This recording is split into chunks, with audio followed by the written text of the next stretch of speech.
என் நண்பர் மலேசிய பிரதமருக்கு உறுதி கொடுத்தபடி மலேசியா வந்திருக்கிறேன். மலேசியாவும் இந்தியாவும் ஒன்றை ஒன்று நன்றாக புரிந்து கொண்டுள்ள நட்பு நாடுகள் என மலேசியாவில் பிரதமர் மோடி பேசினார். இந்திய மக்கள் 2047க்குள் வளர்ந்த இந்தியாவை உருவாக்குவார்கள். இந்த பயணத்தில் இந்தியாவில் இருந்து புலம்பெயர்ந்து வாழ்பவர்களும் முக்கிய பங்காற்றுவார்கள் என பிரதமர் மோடி தெரிவித்தார். தலைப்புச் செய்திகளில் இடம் பிடிப்பதற்காகவே ராகுல் எப்போதும் அற்பமான செயல்களில் ஈடுபடுகிறார் என மத்திய அமைச்சர் கிரண் ரிஜிஜு குற்றம் சாட்டியுள்ளார். துணை ஜனாதிபதி சி.பி. ராதாகிருஷ்ணன், நிர்மலா சீதாராமன், ஜெய்சங்கர் ஆகியோர் தமிழர்கள். மலேசியா போன்று என் அரசிலும் தமிழர்கள் அதிகம் உள்ளனர் என பிரதமர் மோடி மலேசியாவில் பேசினார். தமிழக சட்டசபை தேர்தல் கூட்டணி தொடர்பாக எழுந்துள்ள பிரச்சினை குறித்து ராகுல் நாளை டெல்லியில் கே.சி. வேணுகோபால், கிரீஷ் சோடங்கர் ஆகியோருடன் அவசர ஆலோசனை நடத்துகிறார். ஆலோசனைக்கு பிறகு முக்கிய முடிவுகள் எடுப்பார் என கூறப்படுகிறது. விருதுநகர் மாவட்டம் கள்ளக்குறிச்சியில் திமுக இளைஞரணி தென்மண்டல நிர்வாகிகள் மாநாட்டில் கலந்து கொள்ள வந்த முதல்வரும் திமுக தலைவருமான ஸ்டாலின் ரேம்ப் வாக் வந்தார். மக்கள் மத்தியில் முதல்வர் ஸ்டாலினுக்கு செல்வாக்கு அதிகரித்துக் கொண்டே செல்வதால் சங்கிகளுக்கு நம்மேல் எரிச்சலும் கோபமும் வருகிறது என திமுக இளைஞரணி தென்மண்டல நிர்வாகிகள் சந்திப்பில் உதயநிதி பேசினார். தமிழகத்தின் முன்னேற்றத்திற்காக என்னென்ன திட்டங்களை செயல்படுத்தியுள்ளீர்கள் என்பதை மக்களிடம் வெளிப்படையாக தெரிவித்து ஓட்டு கேட்க ஸ்டாலின் தயாரா? அப்படி அவர் களத்திற்கு வந்தால் அவருக்கு கிடைக்கப் போவது 2.0 அல்ல, வெறும் 0 தான் என பழனிசாமி கேள்வி எழுப்பியுள்ளார். பாஜவை விட்டு வெளியேறி தனி கட்சி ஆரம்பிக்கப் போகிறீர்களாமே என செய்தியாளர்கள் கேட்டதற்கு, என்னை பார்த்தால் அப்படி தெரிகிறதா? கனிமொழி மனநோய் மருத்துவரை பார்க்க வேண்டும் என அண்ணாமலை தெரிவித்தார். பன்னீர்செல்வம் தனித்து விடப்படவில்லை, அவர் எங்களோடுதான் உள்ளார் என அண்ணாமலை தெரிவித்தார். மேலும் தேர்தலுக்கு இன்னும் நாட்கள் உள்ளது என்றார். 13 அம்ச கோரிக்கைகளை வலியுறுத்தி போராட்டம் நடத்தி வரும் தமிழக சத்துணவு மற்றும் அங்கன்வாடி பணியாளர்களின் மீது அடக்குமுறை கையாளக்கூடாது. அவர்களின் கோரிக்கைகளை அரசு நிறைவேற்ற வேண்டும் என அன்புமணி வலியுறுத்தினார். கடந்த ஆண்டில் மட்டும் India, Pakistan, Israel, Iran, Thailand, Cambodia உள்ளிட்ட 8 போர்களை நிறுத்தியுள்ளதாக அமெரிக்க அதிபர் டிரம்ப் மீண்டும் மீண்டும் தம்பட்டம் அடித்தவாறு கூறி வருகிறார். இந்தியர்கள் அதிகம் இருக்கும் 2வது நாடு மலேசியா. மலேசிய பல்கலைக்கழகத்தில் திருவள்ளுவர் மையம் அமைக்கப்படும். இந்தியாவின் UPI விரைவில் மலேசியாவிற்கு வரும் என மலேசியாவில் பிரதமர் மோடி அறிவித்தார். வர்த்தக ஒப்பந்தம் தொடர்பாக அமெரிக்க அரசுத்துறை வெளியிட்ட இந்திய வரைபடத்தில் பாகிஸ்தான் ஆக்கிரமித்துள்ள காஷ்மீரும் சீனாவின் ஆக்கிரமிப்பில் உள்ள காஷ்மீரின் அக்சைச்சின் பகுதியும் இந்திய நிலப்பரப்பாக குறிப்பிடப்பட்டுள்ளது. நண்பரும் மலேசிய பிரதமருமான அன்வர் இப்ராஹிமின் அழைப்பின் பேரில் மலேசியா செல்கிறேன். பேச்சுவார்த்தை மூலம் இரு நாடுகளுக்கிடையே ஏற்பட போகும் வலுவான உறவை எதிர்பார்த்துள்ளேன் என மோடி சமூக வலைதளத்தில் பதிவிட்டுள்ளார். இந்தியா, அமெரிக்கா இடையேயான ஒப்பந்தத்தால் மேக் இன் இந்தியா திட்டம் வலுப்பெறும். பெண்கள் மற்றும் இளைஞர்களுக்கு பெரிய அளவிலான வேலைவாய்ப்பை உருவாக்கும் என பிரதமர் மோடி தெரிவித்தார். இந்தியா, அமெரிக்கா இடையே வர்த்தக ஒப்பந்தத்திற்கான கூட்டறிக்கை வெளியாகி இருப்பது ஒரு மகத்தான செய்தி என பிரதமர் மோடி தெரிவித்தார். இரு நாடுகளுக்கிடையே வலுவான உறவுகளுக்கு அதிபர் டிரம்பின் அர்ப்பணிப்புக்கு நான் நன்றி தெரிவிக்கிறேன் என்றார். அதிமுக வடசென்னை மாவட்ட செயலாளரும் முன்னாள் MLAவுமான VS பாபு விஜய் முன்னிலையில் இன்று தாவேகாவில் இணைந்தார். தமிழகத்தில் நமக்கு ட்ரிபிள் என்ஜின் தேவைப்படுகிறது. வட மாநிலங்களில் மத்திய மாநில அரசுகளுடன் உள்ளாட்சிகளும் இணைந்து செயல்படுவதால் வளர்ச்சி அதிவேகமாக இருக்கிறது. இந்த புரிதல் கூட இல்லாமல் டப்பா, டோப்பா, டாப்பு என்ற சினிமா வசனம் பேசுவதில் நம்பிக்கை இல்லை என விஜய் கருத்துக்கு பாரதிய ஜனதா MLA வானதி பதிலளித்துள்ளார். தமாகவுக்கு கூடுதல் தொகுதிகள் தேவை என்ற எதிர்பார்ப்பு உள்ளது என வாசன் தெரிவித்தார். ஆட்சியில் பங்கு என்பது தேர்தலுக்கு பிறகு முடிவு செய்யப்பட வேண்டியது என்றார். தமிழ் மொழிதான் உலகின் பிற நாடுகளுடன் இந்தியாவை இணைக்கிறது. தமிழ் கலாச்சாரம் உலகளாவியது. தமிழ் இலக்கியம் என்றும் அழியா புகழ் கொண்டது என மலேசியாவில் இந்திய வம்சாவளியினர் மத்தியில் பிரதமர் மோடி தெரிவித்தார். கருப்பு சிவப்பு கொடியால் இன்று தலைநிமிர்ந்து வாழ்கிறோம். திமுக இருப்பதால் தமிழ் செழித்து வளர்கிறது. மாநிலங்களின் உரிமைகள் பாதுகாக்கப்படுகிறது என திருச்சி சிவா கூறியுள்ளார். தேஜ கூட்டணியில் புதிய நீதி கட்சிக்கு தென் மண்டலங்களில் 10 சீட்டு கேட்டுக் கொண்டிருக்கிறோம் என பொதுச் செயலாளர் ஸ்ரீபதி செந்தில்குமார் தெரிவித்தார். உடல்நலக்குறைவால் மருத்துவமனையில் சிகிச்சை பெற்று வரும் பாஜ மூத்த தலைவர் H. ராஜாவை தமிழிசை சவுந்தரராஜன் நேரில் சந்தித்து நலம் விசாரித்தார். மலேசியா சென்றுள்ள பிரதமர் மோடிக்கு கோலாலம்பூரில் இந்திய வம்சாவளியைச் சேர்ந்த 800 நடன கலைஞர்கள் ஒரே மேடையில் 5 நிமிடங்கள் தொடர்ச்சியாக டான்ஸ் ஆடி வரவேற்பு கொடுத்தனர். பீகார் மாநில சுயேட்சை MP பப்பு யாதவ் கைது நடவடிக்கைக்கு ராகுல் கண்டனம் தெரிவித்துள்ளார். அரசை தட்டி கேட்கும் ஒவ்வொரு குரலையும் பயமுறுத்தி அடக்கும் அரசியல் பழிவாங்கல் என ராகுல் கூறியுள்ளார். அடுத்து அதிமுக ஆட்சிதான் வர உள்ளது. எனவே அதிமுக ஆட்சி வந்தவுடன் அங்கன்வாடி பணியாளர்கள் கோரிக்கைகள் நிறைவேற்றி தரப்படும் என அமைச்சர் திண்டுக்கல் சீனிவாசன் தெரிவித்தார். தமிழகத்தில் தேசிய ஜனநாயக கூட்டணி ஆட்சி வருவது உறுதி செய்யப்பட்டது. திமுக வீட்டிற்கு செல்லும் நாளும் நிர்ணயிக்கப்பட்டது. வரும் 5 மாநில தேர்தலிலும் தேசிய ஜனநாயக கூட்டணி மிகப்பெரிய வெற்றியை பெறப்போகிறது என மத்திய அமைச்சர் எல். முருகன் கூறினார். புலி திரைப்பட வருமானத்தை மறைத்ததாக நீதிமன்ற நடவடிக்கை மேற்கொள்ளப்பட்ட நிலையில் ஊழலை பற்றி பேச விஜய்க்கு எந்த தகுதியும் இல்லை என அமைச்சர் எம்.ஆர்.கே. பன்னீர்செல்வம் தெரிவித்தார். திமுகவிற்கு அழுத்தம் கொடுக்க நாங்கள் விரும்பவில்லை. பாஜக, பாமக கட்சிகள் இடம்பெறும் அணியில் இடம்பெற மாட்டோம் என விடுதலை சிறுத்தை கட்சி தலைவர் திருமாவளவன் தெரிவித்துள்ளார். பாரதிய ஜனதா கூட்டணி உறுதியாகிக் கொண்டே இருக்கிறது. திமுக கூட்டணி உதிரியாகிக் கொண்டே போவதாக பாரதிய ஜனதா மூத்த தலைவர் தமிழிசை தெரிவித்தார். காங்கிரஸ் கட்சியினருக்கு இப்போது சூரியனை வணங்க பிடிக்கவில்லை, விசிலடிக்கத்தான் பிடித்திருக்கிறது என்றார். ஆட்சியிலும் பங்கு, அதிகாரத்திலும் பங்கு என்பது தாவேகவின் கொள்கை முடிவு. கூட்டணிக்கு கட்சிகள் வருவார்கள் என எண்ணி அந்த அறிவிப்பை வெளியிடவில்லை என தாவேக நிர்வாகி அருண்ராஜ் கூறினார். ஒய்எஸ்ஆர் காங்கிரஸ் ஆட்சியில் 5 ஆண்டுகளில் கோவில்களில் கலப்பட நெய்யுடன் பிரசாதம் விநியோகித்து வழங்கப்பட்டது. திருப்பதி லட்டுக்கு பயன்படுத்தப்பட்ட நெய்யில் கழிவறைகளை சுத்தம் செய்யும் ரசாயனம் கலக்கப்பட்டதாகவும் சந்திரபாபு நாயுடு அதிர்ச்சியான தகவலை தெரிவித்துள்ளார்.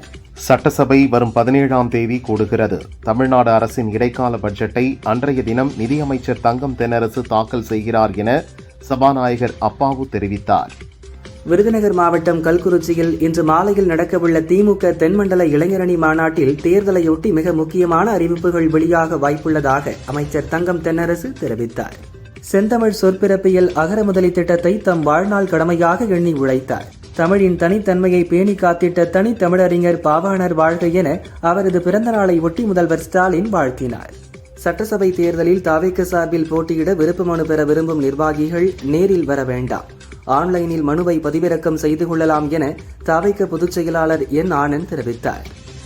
அமெரிக்கா இந்தியா வர்த்தக ஒப்பந்தத்தால் இந்தியாவின் ஐடி மற்றும் பிற சேவைத் துறையில் பெரும் நிச்சயமற்ற தன்மையை ஏற்படுத்தும். அமெரிக்காவில் இந்திய பொருட்கள் முன்பை விட அதிக வரிகளை எதிர்கொள்ளும் என முன்னாள் மத்திய அமைச்சர் ஜெயராம் ரமேஷ் தெரிவித்தார்.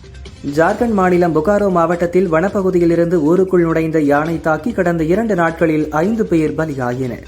விவசாய உற்பத்தி பொருட்கள் உட்பட பல இந்திய பொருட்களுக்கு அமெரிக்காவில் பரஸ்பர வரி விலக்கு அளிக்கப்படும் என மத்திய வர்த்தகத்துறை அமைச்சர் பியூஷ் கோயல் தெரிவித்துள்ளார்.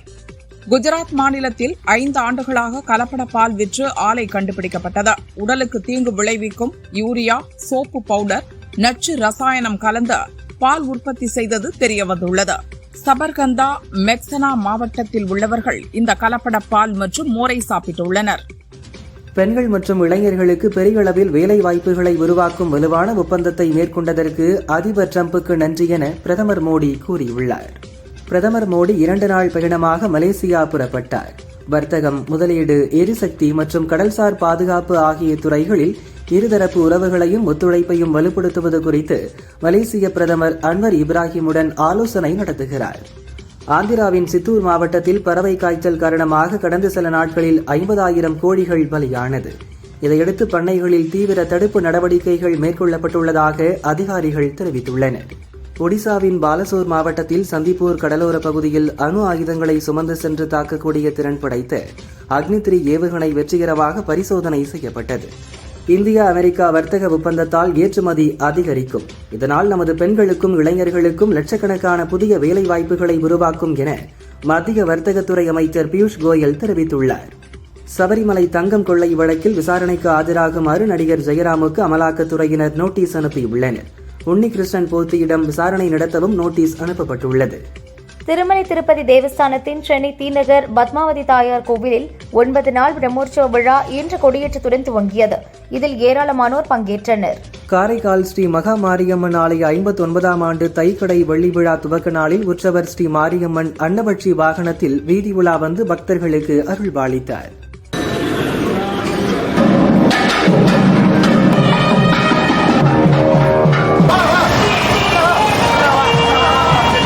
ஹோசூர் தேர்பேட்டை பகுதியில் அமைந்துள்ள பழமை வாய்ந்த ஸ்ரீ தர்மராஜா சமேத திரௌபதி அம்மன் கோவில் கரக திருவிழா வெகு விமரிசையாக நடைபெற்று வருகிறது. விழாவின் தொடக்கமாக பஞ்ச பாண்டவர்களின் பல்லக்கு உற்சவம் நடந்தது.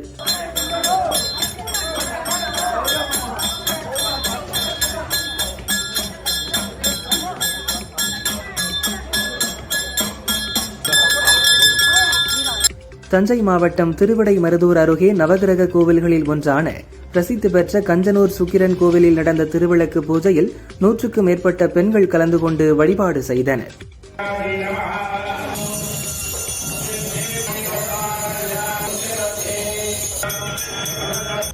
சங்கரன் கோவில் சங்கர நாராயண சுவாமி கோவிலில் தெப்பத் திருவிழா கோலாகலமாக நடந்தது. சங்கர நாராயண சுவாமி கோமதி அம்பாள் சிறப்பு அலங்காரத்தில் ஆவுடை பொய்கை தெப்பத்தில் அலங்கரித்து வைக்கப்பட்ட தேரில் பவனி வந்து பக்தர்களுக்கு காட்சியளித்தனர். திரளான பக்தர்கள் கலந்து கொண்டு தரிசனம் செய்தனர். சென்னையில் 474 இடங்களில் கழிவறையுடன் கூடிய இலவச ஒப்பனை அறைகள் அமைக்கப்பட்டுள்ளதாக மாநகராட்சி தெரிவித்துள்ளது. ஜூன் இறுதிக்குள் மொத்தம் 1262 இடங்களில் இலவச ஒப்பனை அறைகள் அமைக்க இலக்கு நிர்ணயிக்கப்பட்டுள்ளதாக கூறியுள்ளது.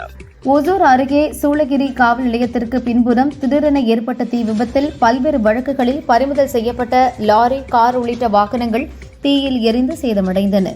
இதுகுறித்து போலீசார் விசாரித்து வருகின்றனர். மத்திய பட்ஜெட்டை கண்டித்து திமுக தலைமையிலான மதச்சார்பற்ற முற்போக்கு கூட்டணி வரும் 12ஆம் தேதி ஆர்ப்பாட்டம் நடத்த உள்ளது. T20 உலகக்கோப்பை தொடரின் முதல் போட்டியில் நெதர்லாந்து 3 விக்கெட்டுகள் வித்தியாசத்தில் வீழ்த்தியது பாகிஸ்தான் வெற்றிக்கு 12 பந்துகளில் 29 ரன்கள் தேவை என்ற நிலையில் 19வது ஓவரிலேயே 24 ரன் எடுத்தார் ஃபேகிப். கடைசி ஓவரில் 5 ரன் எடுத்து வென்றனர்.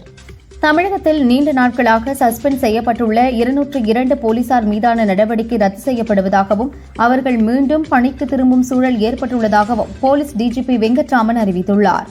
ஈரோடு மாவட்டம் சத்தியமங்கலம் அருகே மாராயிபாளையம் கிராமத்தில் கால்நடைகளை வேட்டையாடி வந்த சிறுத்தை வனத்துறை வைத்த கூண்டில் சிக்கியது.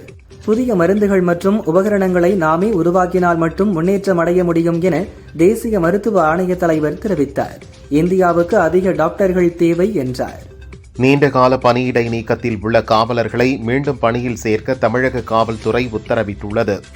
தகுதியானவர்களை பணியில் சேர்க்க அறிவுறுத்தப்பட்டுள்ளது. கொடைக்கானலில் வெயிலின் தாக்கம் அதிகரித்துள்ள நிலையில் வனப்பகுதிகளில் உள்ள குரங்குகள் உணவை தேடி பிரதான ரோட்டில் கூட்டமாக வரும் சூழல் ஏற்பட்டுள்ளது. குரங்குகளால் வாகன ஓட்டிகள் சிரமமடைந்துள்ளனர். சென்னை பனையூரில் தாவிக அலுவலக சாலையில் உள்ள கடைகளை இடிக்க வேண்டுமென போலீசார் அறிவுறுத்தியுள்ளனர். கட்சி அலுவலக சாலையில் இருந்த நிர்வாகிகளையும் போலீசார் வெளியேற்றினர். ஹைதராபாத்திலிருந்து விஜயவாடாவுக்கு சென்ற தனியார் பஸ்ஸில் திடீரென தீப்பிடித்தது. இதுகுறித்து அறிந்த டிரைவர் பஸ்ஸை சாலையோரம் நிறுத்தி பயணிகள் அனைவரையும் பத்திரமாக கீழே இறக்கினார். பஸ் முழுவதும் எரிந்தது. பயணிகள் உடனடியாக இறங்கியதால் உயிர் சேதம் ஏற்படவில்லை என போலீசார் தெரிவித்தனர். திருப்பத்தூர் கேட்டூர் மாரியம்மன் கோவில் திருப்பகுதியில் விற்பனைக்காக வைத்திருந்த 3 கிலோ கஞ்சாவை போலீசார் பறிமுதல் செய்தனர். ஸ்டீபன் ராஜ், தினேஷ்குமார் ஆகியோர் கைது செய்யப்பட்டனர். திருப்போரூர் கந்தசாமி கோவிலுக்கு சொந்தமான 700 கோடி ரூபாய் மதிப்பிலான 240 ஏக்கர் நிலத்தை அறநிலையத்துறை மீட்டது. நிலம் கையகப்படுத்திய நிலையில் அறிவிப்பு பலகையும் வைக்கப்பட்டது. ஆன்லைன் மூலம் காலாவதியான பொருட்கள் விற்றால் நிறுவனங்கள் மீது நடவடிக்கை எடுக்கப்படும் என உணவு பாதுகாப்புத்துறை எச்சரித்துள்ளது. மளிகை பொருள் வாங்கும்போது காலாவதி தேதி ஆராய்ந்து மக்கள் வாங்க வேண்டும் என அறிவுறுத்தியுள்ளது. வருகிற 14ஆம் தேதி காதலர் தினம் உலகம் முழுவதும் கொண்டாடப்படுகிறது. இதற்காக ஓசூர் பகுதியில் நேற்று முதல் ரோஜா மலர்களை அறுவடை செய்யும் பணிகள் தீவிரமாக நடந்து வருகிறது. தங்கம் விலை சவரனுக்கு 1360 ரூபாய் உயர்ந்து ஒரு சவரன் 1,15,360 ரூபாய்க்கு விற்கப்படுகிறது. கிராமுக்கு 170 ரூபாய் உயர்ந்து ஒரு கிராம் 14,420 ரூபாய்க்கு விற்பனையாகிறது. வெள்ளி விலை கிராமுக்கு 5 ரூபாய் உயர்ந்து ஒரு கிராம் 285 ரூபாய்க்கு விற்பனை செய்யப்படுகிறது. திருச்சி மணப்பாறையில் கடையின் பூட்டை உடைத்து 7,50,000 ரூபாய் மதிப்பிலான 29 செல்போன்களை மர்ம நபர்கள் கொள்ளையடித்து சென்றனர். போலீசார் விசாரிக்கின்றனர். திருப்பத்தூர் மாவட்டம் ஆம்பூரில் தங்க முலாம் பூசப்பட்ட 4 மோதிரத்தை அடகு வைத்து ஏமாற்றிய பெண்ணை போலீசார் கைது செய்தனர். மலேசியா சென்றுள்ள பிரதமர் மோடி மலேசிய வாழ் இந்தியர்கள் மத்தியில் பேசினார். அப்போது மோடி தமிழ், மலாய் என பல மொழிகளில் பேசி அசத்தினார். அரசுமுறை பயணமாக மலேசியா சென்றடைந்த பிரதமர் மோடிக்கு கோலாலம்பூர் விமான நிலையத்தில் உற்சாக வரவேற்பு அளிக்கப்பட்டது. மலேசிய பிரதமர் அன்வர் இப்ராஹிம் அளித்த அன்பான வரவேற்பு மிகவும் நெகிழ்ச்சி அளிப்பதாக பிரதமர் மோடி கூறியுள்ளார். 2020 கல்வான் தாக்குதலுக்கு சரியாக ஒரு வாரம் கழித்து ஜூன் 22, 23 தேதிகளில் சீனா ரகசியமாக அணு ஆயுத சோதனை நடத்தியதாக அமெரிக்கா தற்போது குற்றஞ்சாட்டியுள்ளது. இந்தியா மீதான 25% அபராத வரியை ரத்து செய்யும் உத்தரவில் அமெரிக்க அதிபர் ட்ரம்ப் கையெழுத்திட்டார்.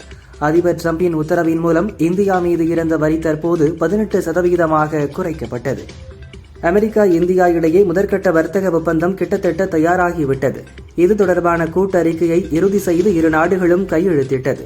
இந்த கூட்டறிக்கையை வெள்ளை மாளிகை வெளியிட்டுள்ளது. 10வது T20 உலகக்கோப்பை கிரிக்கெட் போட்டி இந்தியா இலங்கையில் இன்று தொடங்கி மார்ச் 8ஆம் தேதி வரை நடைபெறவுள்ளது.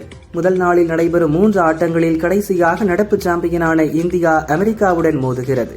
தமிழில் புருஷன், ஹிந்தியில் சில படங்களில் நடிக்கும் தமன்னா கோடிகளில் பணம் என்றால் கவர்ச்சியாக ஒரு பாட்டுக்கும் ஆடுகிறார். அவர் கூறுகையில், திடீரென கவர்ச்சியாக நடிக்கிறேன், பிறகு மறுக்கிறேன். உங்களை புரிந்து கொள்ள முடியவில்லை என என்னிடம் சிலர் சொல்வதுண்டு. உண்மைதான். அவர்களிடம் என்னாலேயே என்னை புரிந்து கொள்ள முடியவில்லை, மற்றவர்களால் எப்படி முடியும் என பதிலளித்தேன் என்றார்.